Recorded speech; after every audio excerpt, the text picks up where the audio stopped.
knowing that when the federal government gets your income so high, it's very hard to pull back because you're used to it, right? So you have to constantly look not to continue to take all the money.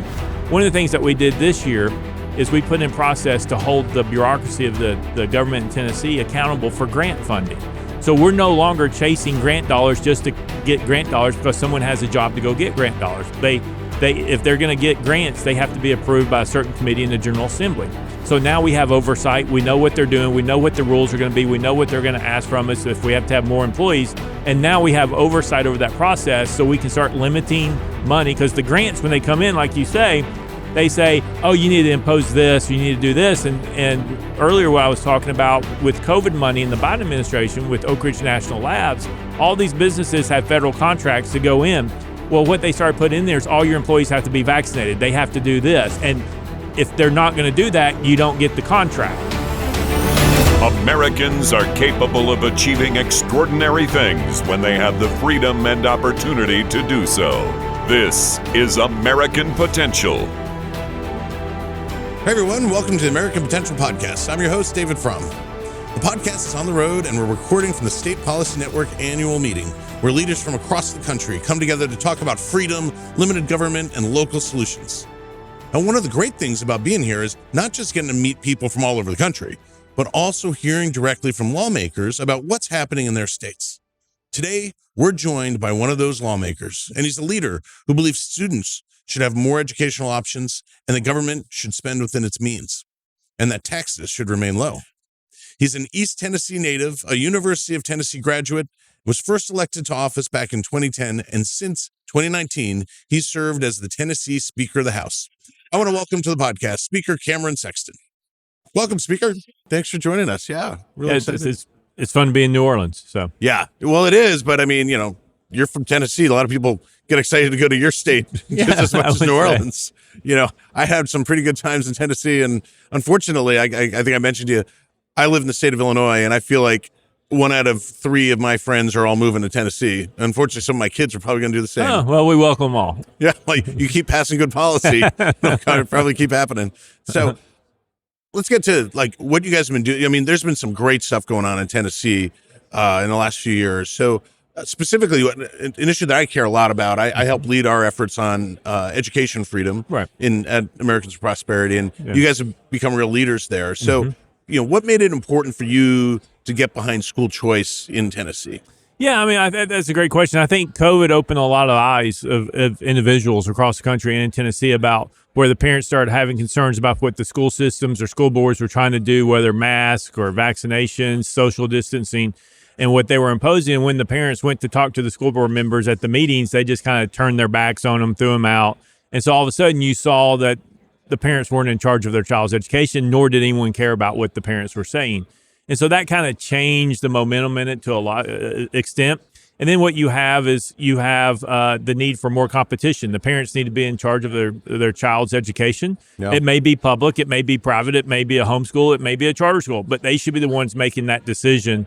They shouldn't be limited by their zip code or street address. Yeah, I think the idea, it shouldn't be revolutionary, but the idea that families should make the decision for how their kids are best educated really, I think, should resonate with folks. And but you know, there's a lot of people who've pushed back on that idea. And you know, one of the pushbacks against school choice is that it's going to take money away from public schools. So how do you answer that? Yeah, well, I mean, at the end of the day, it's not the school's money; it's the parents' money. They're the ones who are funding the budget, and so in Tennessee we don't have a state income tax, thankfully, but we do have a sales tax and other taxes. Those taxes fund our education budget. They funds the local budget, so it's their money. So if they're not happy with the product that their child's going to, they should be able to take their money that's allotted for that child and decide what's best for them. And so I think what happens is in the beginning, you in the polling, people aren't for it, and then we just had a poll come out after we passed it, and now we have 20,000 people on it and looking to expand it to 40 to 50,000.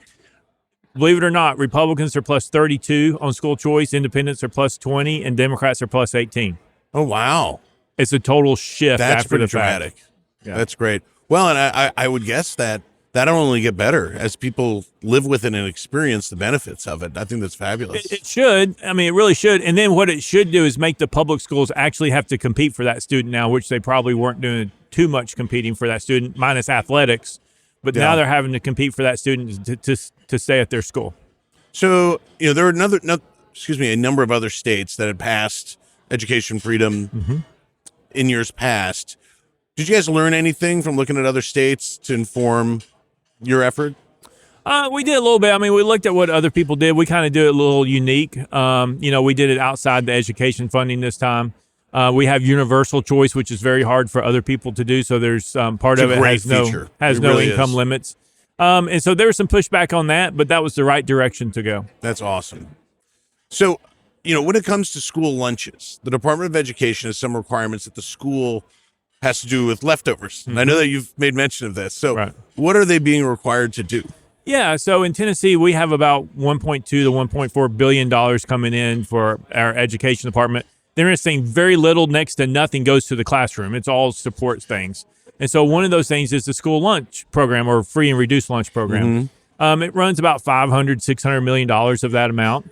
And the lunch people say, we have all this food left over at the end of the day after lunch is over. There's people who are going home hungry. Can we box it up and send it home with them? And the federal guidelines say, no, the only thing you can send home is things that have been wrapped and that has an expiration date. You can't send this home. And so they have to throw it away. And that, from what we have uncovered, that's about 30% waste. So that's hundreds of millions of dollars being thrown in the trash can because the federal government does not want people to take a meal home. I mean, that's like actual government waste. It is. It is. And that's why when you take the federal money, all of a sudden that's what you have to do, even if you don't want to do it. And so if we can pay for it ourselves, then we can be a lot more efficient. Yeah. And then we can provide a secondary benefit to the students as they're going home as well. I mean, just seems to make a little too much sense, huh? Yeah, common sense is sometimes not logical to some. Yeah. All right, so switching from education to government spending, where do you see the best opportunities to cut costs, maybe without cutting services? Yeah, I mean, you constantly have to look at it, right? I think the best way is with the Medicaid program. I was having conversations with people today. The Medicaid program is still set up like it was back in the 60s and 70s or when it was created. But you look at all the states and their pension plans, they've evolved to the 401k model. Yep. No one has the full state pension plans from the 50s and 60s anymore. You can't afford it. But we're running our healthcare system and Medicaid like it's still the same. So we need to innovate, maybe get to a health savings account, do some other things. That's where you can save money, but you give people a better product than what we currently have. Yeah, it makes a lot of sense. It really does. Are there parts of state government that you think are duplicative or overlapping where you think that some reform could? I mean, there is. I mean, look, one example in Tennessee is child care. Yeah. So if you're going to open up a child care agency, you got to go through multiple departments. You got to go through Department of Education if you have pre-K or you're doing any teaching. You have to go through DHS. You're going to have to go through Commerce and Insurance for building. And so it becomes very hard for a small business owner who's trying to do something good to actually get the license. It becomes very difficult. And so trying to streamline those processes would limit duplication, which would limit the cost it would put on the person, but also the cost to the state, and we'd be more efficient. So there's things like that all the time out there. So in Tennessee, you have no state income tax. Right. And you've really worked to keep taxes lower, to cut taxes.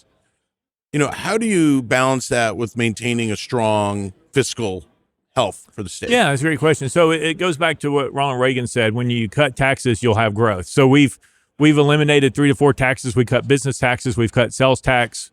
We've eliminated taxes. We're also paying down more debt, so we have less debt than we've ever had before. We're the least debt state and the least tax state in America. Wow, that's wonderful. And we're still growing, right? Yeah. So the principle works. What you have to be very careful of is when you start having that budget surplus, that you don't start putting in programs that are recurring. So we spend a lot of money in non-recurring things after tax cuts, like building vocational education schools across the state to help more people get into electricians or plumbing. We put more money into roads through that mechanism. We've done capital projects at the universities and other things. So we're using that recurring money one time. So when it comes back, we can continue to look to cut taxes or continue to look at how we can benefit our state. That's great. A fiscally responsible approach. You use one-time monies for one-time projects and actually have a sustainable. When you need to. Right. That's being from the state of Illinois myself. It's refreshing to hear and kind of mind-blowing. Yeah. But nonetheless, so one final question. So, a lot of times federal money. Let me go back. We're talking a lot on the show about just the transformation that's happening at the federal level under President Trump's leadership, an aligned Congress, the one big beautiful bill and other things that are happening at the regulatory level and others. There's just a lot of really exciting things happening that I think will benefit all Americans. Right. But the reality is when the federal government's involved, you mentioned with the school lunches, there are strings that are attached. Right. And so how do you deal with that at the state level, especially when your state that is running a tight ship, being fiscally responsible, really trying to help your state grow, but you do get a lot of federal money. Everybody does. How do you deal with the strings that are attached or kind of mitigate that? Yeah, I mean, so you have to understand that there are strings attached, right? And there's no such thing as free money. And the Democrats love to say, "Oh, it's free money. We should expand. It's free money." Well, it's not free money. It's debt money, to be honest with you. But it's also like a parent, as you told me earlier, you have children, I have children. Yep. The best day is when they're financially free from you, right? Yeah. That's a great day. The states need to be able to be financially free the best you can from the federal government, knowing that when the federal government gets your income so high, it's very hard to pull back because you're used to it, right? So you have to constantly look not to continue to take all the money. One of the things that we did this year is we put in process to hold the bureaucracy of the government in Tennessee accountable for grant funding. So we're no longer chasing grant dollars just to get grant dollars because someone has a job to go get grant dollars. If they're going to get grants, they have to be approved by a certain committee in the General Assembly. So now we have oversight. We know what they're doing. We know what the rules are going to be. We know what they're going to ask from us if we have to have more employees. And now we have oversight over that process so we can start limiting money because the grants, when they come in, like you say, they say, oh, you need to impose this, or you need to do this. And earlier what I was talking about with COVID money in the Biden administration with Oak Ridge National Labs, all these businesses have federal contracts to go in. Well, what they started putting in there is all your employees have to be vaccinated. They have to do this. And if they're not going to do that, you don't get the contract. And so you have to understand what's in that contract. And the states do a very poor job of understanding what the requirements are, or it's not transparent to the General Assembly what those requirements are. And so we're trying to do a better job of having clarity on what that is. That's great. Well, I don't, seems kind of silly for me to encourage you to keep up the good work, but I really, from afar, have been watching what you guys are doing. And I know you're a great partner with our Tori Venable and our team there. I'd love to, work alongside and support of a lot of the great things that you guys are doing. And we really appreciate thank that you. leadership. Yeah, there. we're looking forward to many great years in Tennessee. And our goal is as we're competing with other states, we want to compete internationally and have Tennessee put on the map. It's definitely moving in the right direction. That's for sure. Yeah. That's for sure. So thanks again for joining us. Thank you. Yes, sir. Great. If you like this episode and would like to stay connected with the podcast, be sure to like and subscribe to our channel, as well as following us on Facebook, Instagram, and YouTube. And always remember, liberty and freedom are easily taken for granted. Don't take it for granted. Go out there and defend freedom and liberty. Thanks for joining us, and we'll see you on the next episode. Thank you for listening to American Potential. You may listen to more stories from Americans working every day to expand freedom and opportunity in their communities by visiting AmericanPotential.com.